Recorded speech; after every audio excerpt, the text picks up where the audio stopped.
Começa agora o Diário de Notícias. Hoje é sexta-feira, dia 28 de fevereiro de 2025.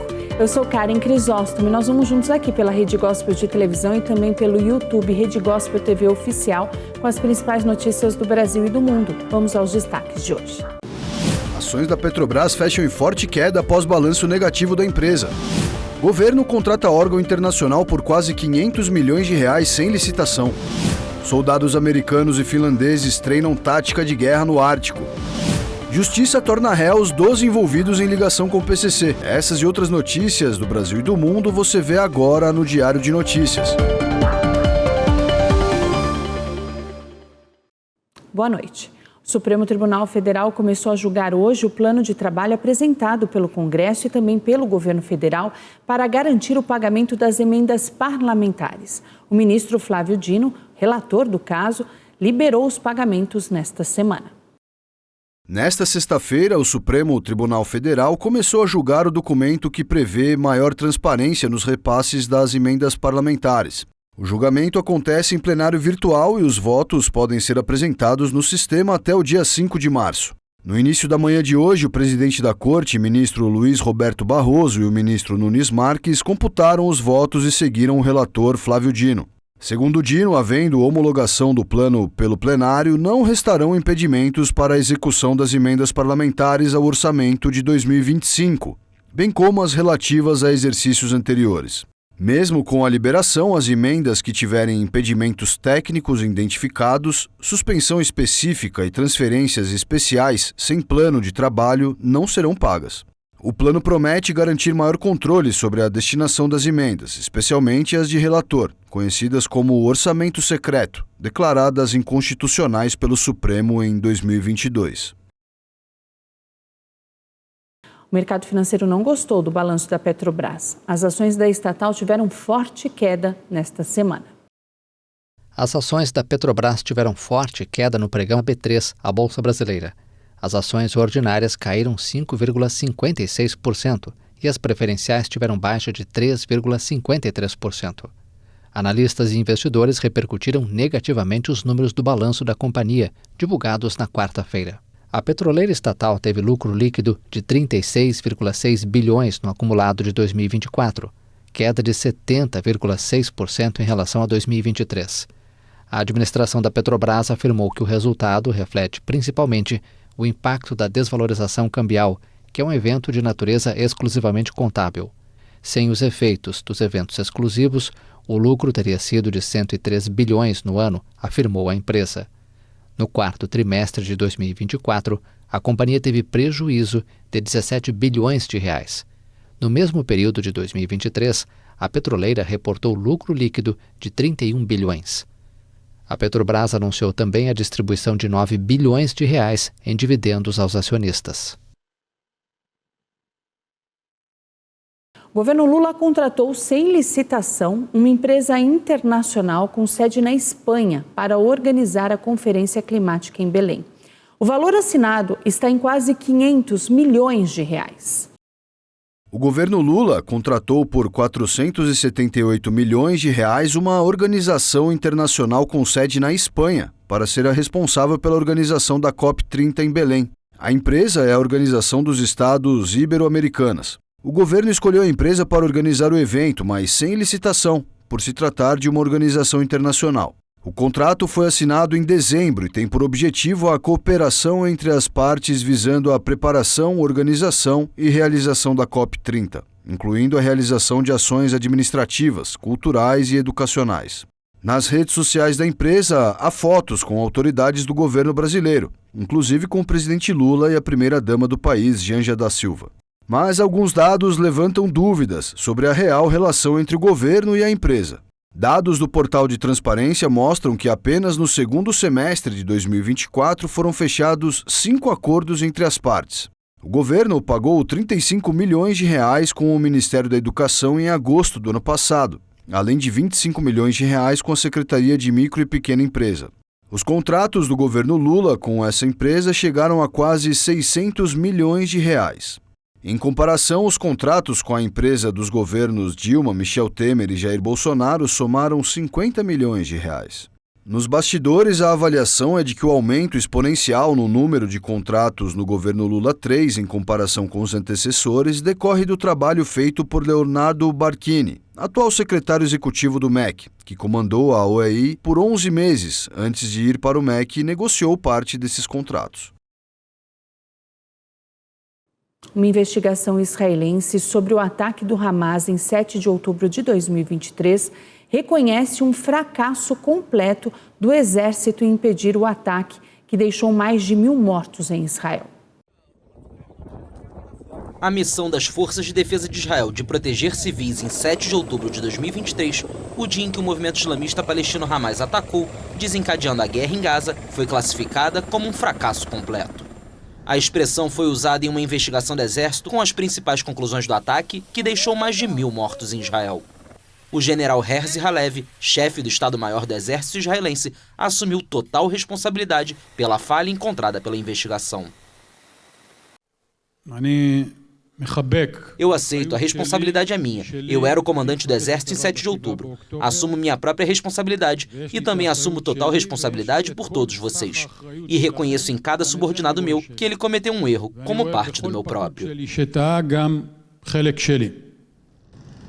Entre as principais conclusões da investigação está que o ataque do Hamas ocorreu em 3 ondas sucessivas e que mais de 5.000 pessoas se infiltraram no território israelense a partir da faixa de Gaza naquele dia.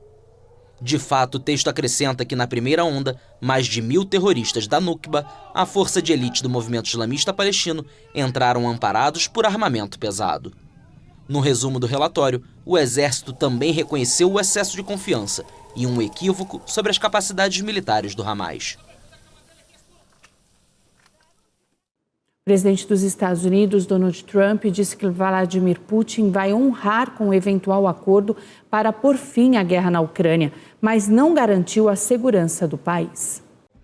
O presidente americano Donald Trump recebeu o primeiro-ministro britânico Keir Starmer, mas em vez de prometer garantias de segurança para uma paz na Ucrânia, prefere confiar no líder russo Vladimir Putin. Ainda assim, o republicano se distanciou de uma acusação muito criticada que fez ao presidente ucraniano Volodymyr Zelensky. Quando um jornalista lembrou Trump de ter chamado Zelensky de ditador, Trump reagiu. Eu disse isso? Não acredito que disse isso. Próxima pergunta. O presidente dos Estados Unidos declarou que vai viajar ao Reino Unido em um futuro próximo. O líder trabalhista, sentado ao seu lado no Salão Oval, entregou ao republicano uma carta do rei Charles III, o convidando para uma visita de Estado, que acredita que seu colega russo Vladimir Putin vai honrar um eventual acordo para pôr fim à guerra na Ucrânia, país que invadiu há 3 anos. O presidente americano afirmou ainda que assinará com Volodymyr Zelensky um acordo sobre a extração conjunta de minerais na Ucrânia, quando seu colega ucraniano visitar a Casa Branca nesta sexta-feira. Because you're in no position to dictate that. Remember this. You're in no position to dictate what we're going to feel. Clima quente na reunião entre Donald Trump e Volodymyr Zelensky.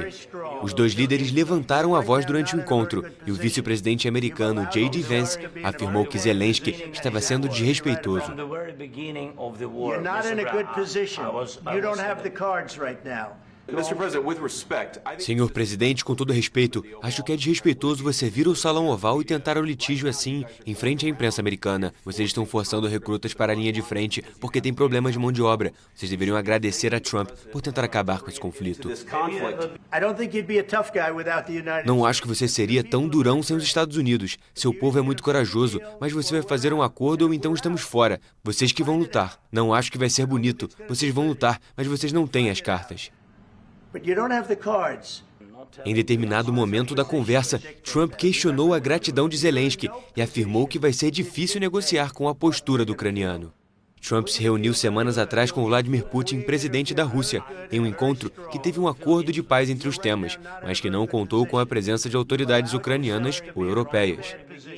Os Estados Unidos buscam explorar as reservas minerais ucranianas em troca da ajuda no conflito. With us, you start having cards. Right now, you don't. You're playing cards. You're playing cards. You're gambling with the lives of millions of people. Quase 1.000 militares finlandeses, americanos e canadenses estão treinando no norte da Finlândia, perto da fronteira com a Rússia, em uma área cobiçada pelas potências mundiais. Nesta pequena cidade finlandesa, a apenas 130 quilômetros da Rússia, soldados dos Estados Unidos, Canadá e Finlândia são treinados. O exercício, que começou em 14 de fevereiro e termina nesta sexta-feira, tem como objetivo aprimorar táticas de guerra e preparar uma intervenção rápida em caso de conflito na região do Ártico. O objetivo desta operação ou deste exercício é reunir o grupo de aliados multinacionais dos Estados Unidos, incluindo Canadá e Finlândia, e posicioná-los sobre o polo do Alasca até a Finlândia. A ideia é realmente aumentar nossa letalidade e nossas capacidades de combate e prontidão para mobilizar, lutar e vencer no Ártico.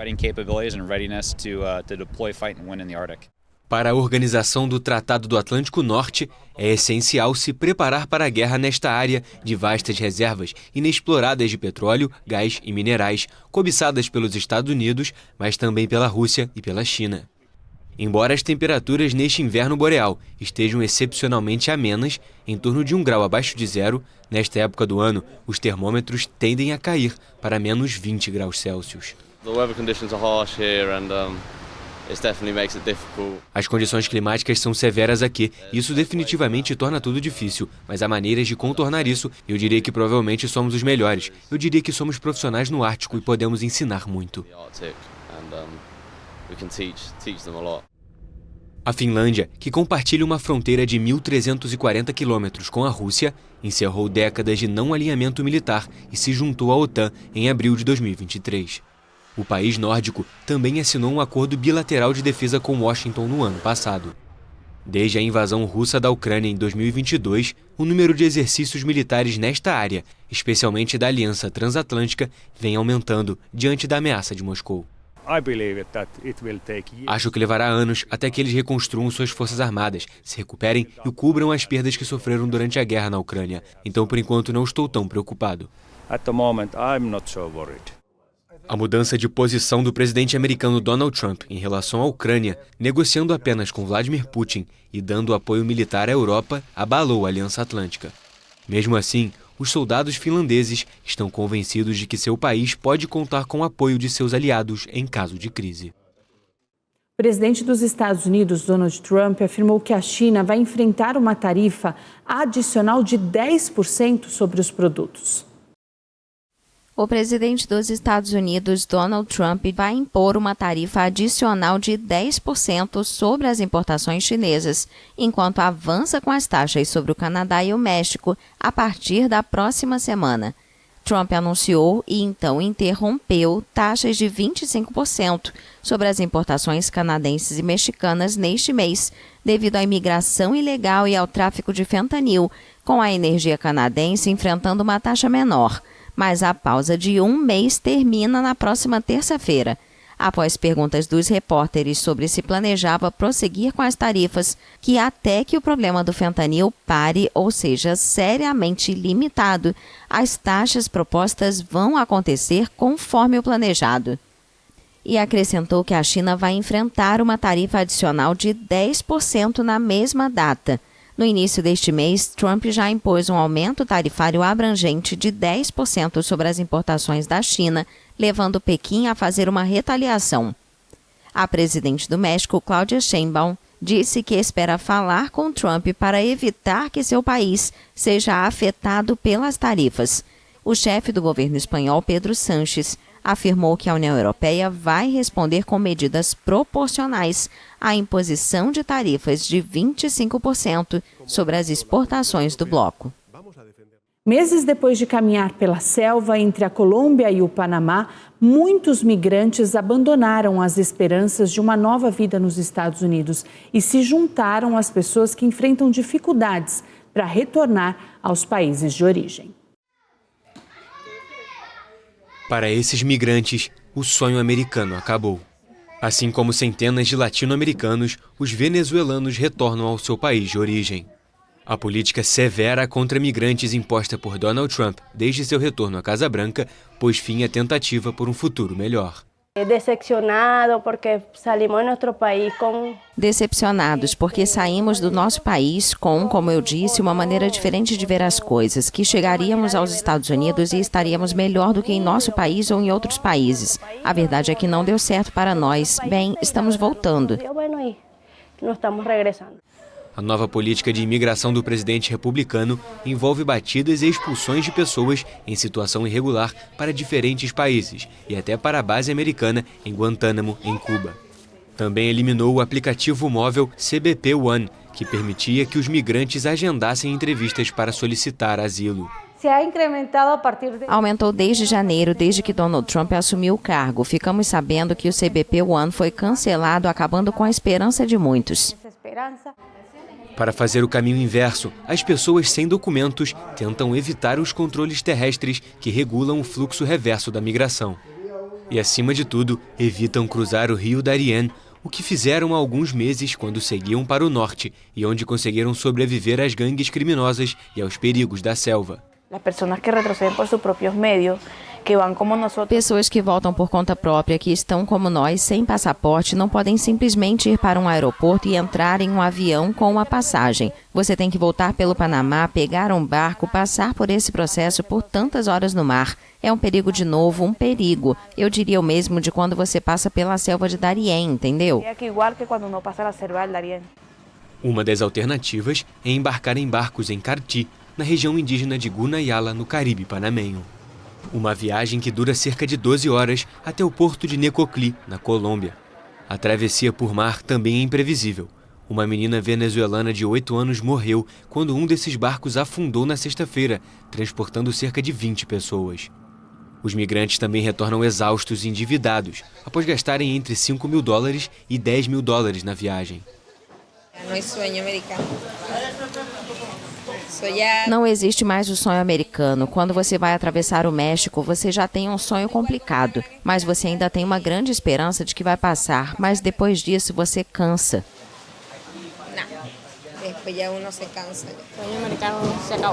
O sonho americano acabou, era uma ilusão, mas graças a Deus estamos vivos. Há muitas pessoas que não conseguiram sair da selva de Darien. Alguns migrantes ficam para trás. Maria Aguilón deixou uma pequena cidade no sul do Equador em dezembro com seu marido, 3 filhos e 3 netos. Eles cruzaram Darien, mas o marido dela foi deportado do Panamá e ela continuou com os outros familiares. Meu objetivo era chegar aos Estados Unidos porque tenho 2 filhos lá. Eu queria reencontrá-los, mas não foi possível.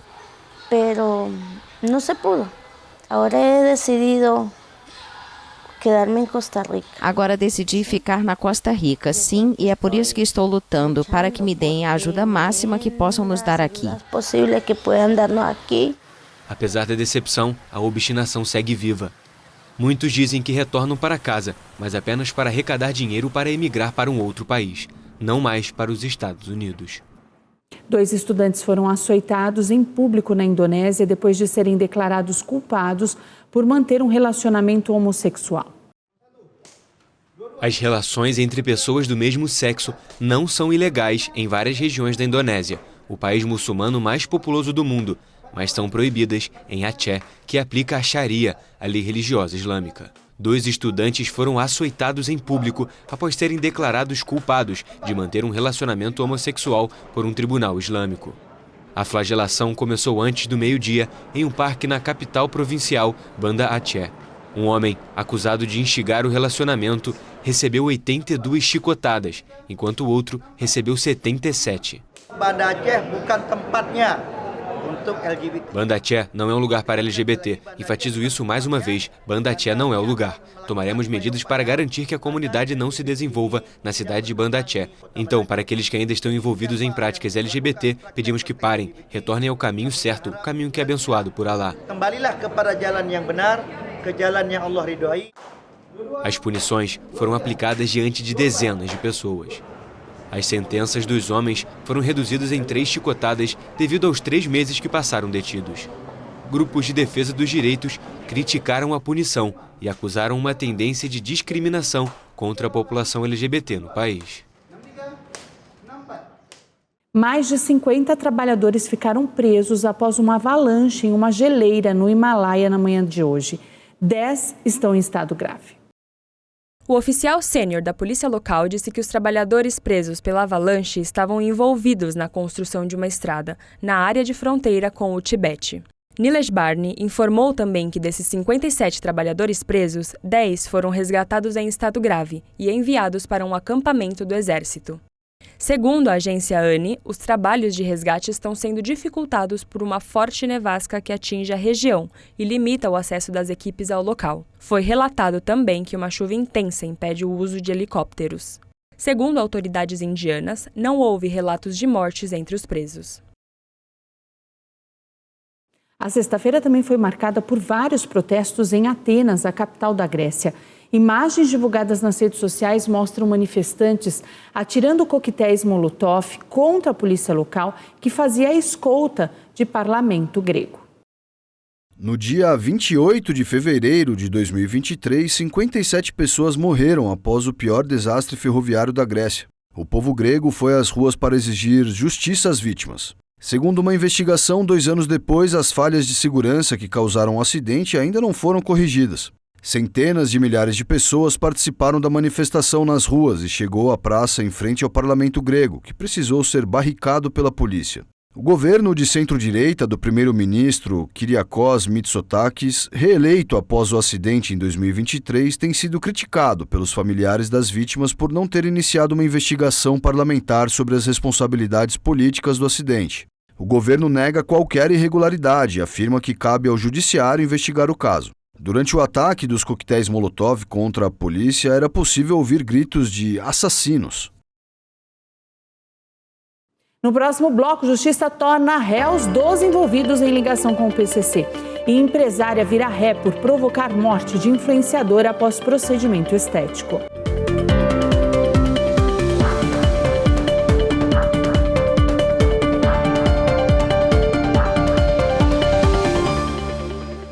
A gerente bancária que foi encontrada morta dentro da própria casa na cidade de Registro, no interior de São Paulo. O vizinho foi preso pelo crime. Imagens de câmera de segurança mostram ele observando a vítima. A gerente bancária Aline Cristina foi encontrada morta dentro da própria casa em Registro, sem roupas e em cima da cama. Segundo o boletim de ocorrência, o irmão da vítima pulou o muro da casa dela após amigos e familiares não conseguirem contato. O delegado seccional de Registro detalhou como a investigação levou à prisão do suspeito pelo crime. Segundo Marcelo Freitas, o homem era vizinho da vítima e pulou um muro para entrar na casa dela. Ele esperou no local por aproximadamente 1 hora até ela acordar. William, de 22 anos, confessou ter estuprado e matado a mulher. O delegado explicou que William é usuário de drogas e tem um perfil agressivo, sendo bastante conhecido no bairro. Ainda segundo Marcelo Freitas, o suspeito acompanhava o dia a dia de Aline e nutria um interesse não correspondido por ela. William foi indiciado por homicídio triplamente qualificado e estupro. A Justiça de São Paulo tornou réu 12 pessoas por envolvimento com o primeiro comando da capital, lavagem de dinheiro, tráfico e corrupção. Na última sexta-feira, o Ministério Público havia denunciado os 12 envolvidos. Segundo o GAECO, os acusados atuavam em conluio com o primeiro comando da capital, usando a estrutura do Estado para favorecer a facção criminosa. O Ministério Público também pediu que os acusados paguem ao menos 40 milhões de reais em razão do dano causado pelos crimes cometidos, bem como o ressarcimento por dano moral coletivo e dano social. O documento aponta a existência de um esquema criminoso envolvendo policiais civis que usavam a estrutura do Estado para obter vantagens ilícitas. O Ministério Público afirmou que delegados e investigadores se uniram a criminosos para transformar órgãos em instrumentos de enriquecimento ilícito e proteção ao crime organizado. A atuação do esquema na organização criminosa não se limitava à corrupção e lavagem de dinheiro. Os envolvidos também praticavam tráfico de drogas, homicídios e sequestros. Um dos exemplos citados na denúncia é o assassinato do empresário Antônio Vinícius Gritzbach, morto a tiros em plena luz do dia no aeroporto de Guarulhos, colocando a vida de milhares de pessoas em risco. Gritzbach foi morto em 8 de novembro, quando estava no Aeroporto Internacional de São Paulo, em Guarulhos. O empresário do ramo imobiliário era investigado por lavar dinheiro do PCC e havia feito um acordo de delação premiada com o Ministério Público para não ser condenado por associação criminosa. Criminosos tentaram roubar um carro na Ilha do Fundão, na zona norte do Rio de Janeiro, mas o motorista acelerou e logo em seguida teve o carro alvejado. Constantino Nascimento contou que havia parado para descansar na sombra de uma árvore. Ele não se feriu. O diretor de uma clínica médica foi morto a tiros em Seropédica, na Baixada Fluminense. Jefferson Faria Barbosa tinha acabado de chegar em casa e saiu do carro para abrir o portão quando foi assassinado. Ele deixa uma mulher, um enteado e 2 filhas.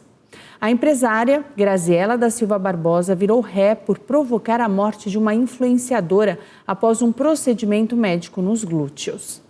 Graziele aplicou PMMA em Aline Maria Ferreira no dia 23 de junho de 2024. A influenciadora começou a ter febre e foi internada num hospital de Brasília, onde morreu no dia 2 de julho. PMMA é uma substância plástica com diversas utilizações na área da saúde e em outros setores produtivos, mas a Agência Nacional de Vigilância Sanitária considera o PMMA de risco máximo e, por isso, ele deve ser administrado somente por profissionais médicos treinados. Em nota, a defesa da empresária disse que irá demonstrar a inocência de Graziele.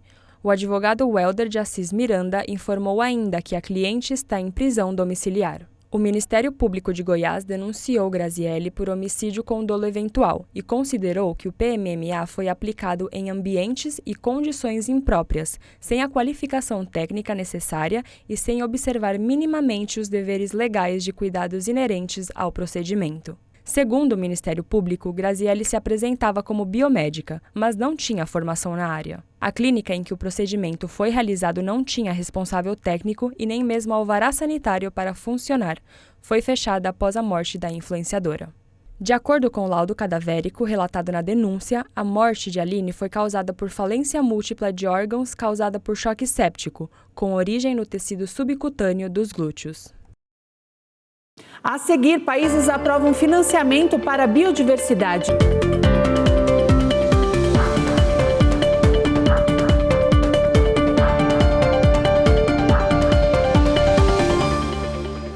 Países reunidos na Europa aprovaram um plano de última hora para financiar a preservação da natureza. Os países reunidos em Roma para concluir a grande conferência da ONU sobre biodiversidade aprovaram nesta quinta-feira um plano de última hora para financiar a preservação da natureza, o último obstáculo das conversas consideradas um teste para a cooperação internacional. 4 meses depois de seu fracasso na Colômbia, os países ricos e em desenvolvimento estabeleceram compromissos mútuos para a adoção de um plano de trabalho de 5 anos, destinado a desbloquear os bilhões de dólares necessários para deter a destruição da natureza e distribuir melhor o dinheiro aos países pobres. A decisão marca o caminho a ser seguido em matéria de financiamento, 2 anos depois de um acordo histórico para deter a destruição da natureza nesta década e proteger a fauna e os ecossistemas, dos quais os humanos dependem para alimentação, regulação do clima e prosperidade econômica. Também estabelece 2 caminhos de atuação para os próximos anos: encontrar os bilhões de dólares necessários de financiamento adicional para a biodiversidade e decidir quais instituições vão aportar esse dinheiro. O mais emblemático desses objetivos prevê colocar 30% das terras e mares em áreas protegidas. O outro objetivo é aumentar o gasto em proteção da natureza para 200 bilhões de dólares anuais até 2030, incluídos 30 bilhões de ajuda dos países desenvolvidos aos países pobres. O governo federal publicou hoje uma portaria que estabelece estado de emergência em áreas suscetíveis a incêndios florestais.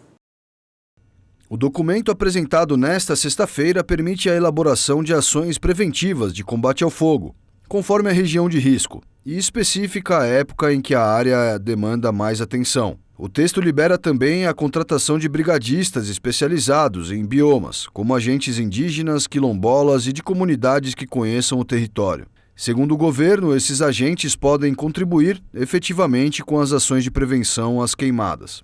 O governo também anunciou um aumento no número de brigadistas que estarão atuando no combate ao incêndio, com mais de 4.600 profissionais, um aumento de 25% em relação ao ano passado. Rodrigo Agostinho, presidente do IBAMA, afirmou que a portaria especifica as ações que serão tomadas por região e prazo, e que as ações serão realizadas de forma integrada com outros órgãos e governos estaduais. Segundo o MAP Biomas, em 2024, mais de 30 milhões de hectares foram queimados no Brasil, entre janeiro e dezembro de 2024. O número é quase 80% maior em relação a 2023, sendo a maior área queimada registrada desde 2019. O Aquário de São Paulo apresentou ao público a Nur, o primeiro filhote de urso polar nascido na América Latina. Depois de passar 102 dias isolada em uma toca desde o nascimento, a filhote finalmente pôde ser vista pelos visitantes. Turistas e moradores de São Paulo podem visitar a Nur, a primeira filhote de urso polar nascida na América Latina. A data não podia ser mais especial, já que 27 de fevereiro foi estabelecido como Dia Internacional do Urso Polar. É muito legal a gente falar que é o primeiro filhote da América Latina, mas a importância de nascer um filhote de urso polar é uma notícia importante em qualquer país do mundo, né? Conservação não tem essa barreira geográfica, a gente está todo mundo no mesmo planeta. Nur, filha de Aurora e Peregrino, vindos do zoológico de Kazan, na Rússia, nasceu em 17 de novembro com cerca de 400 gramas.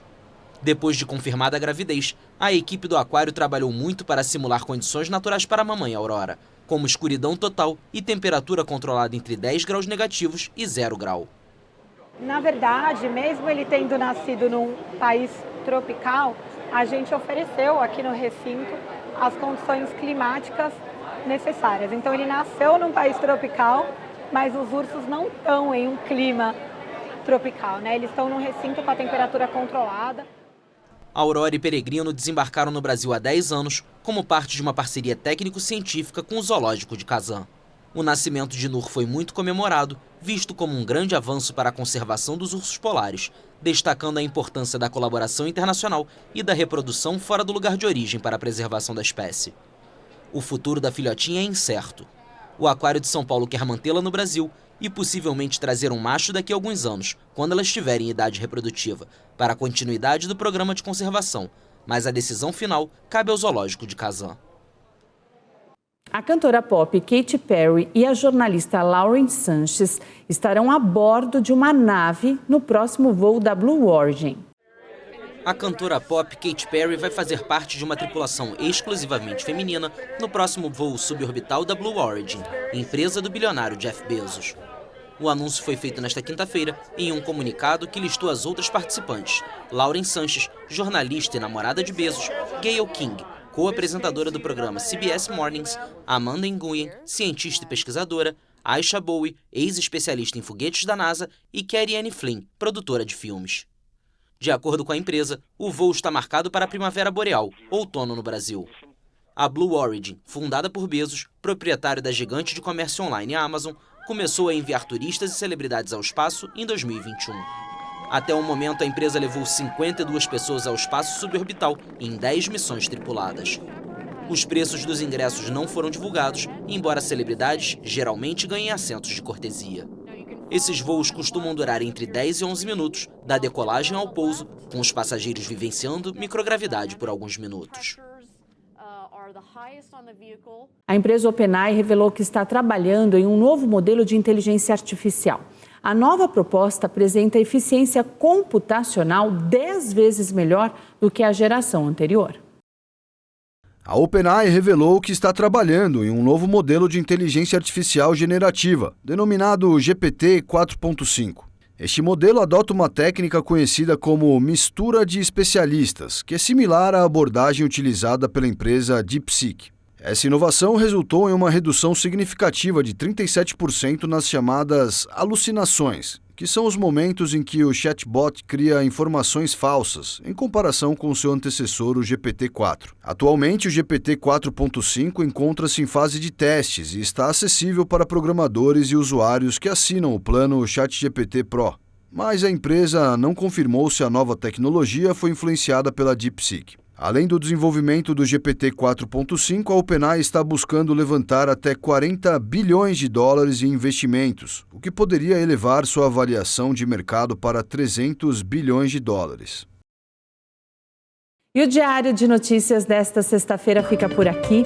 Eu desejo a todos vocês uma ótima noite, um final de semana abençoado. Não esqueça que a partir de amanhã começa o acampamento de carnaval da Igreja Renascer em Cristo na Fazenda Renascer. Domingo tem celebração da família às 8 às 10 da manhã, também às 4 da tarde às 18 horas. E segunda-feira a gente está de volta a partir das 7 com as principais notícias do Brasil e do mundo. Final de semana abençoado e até lá.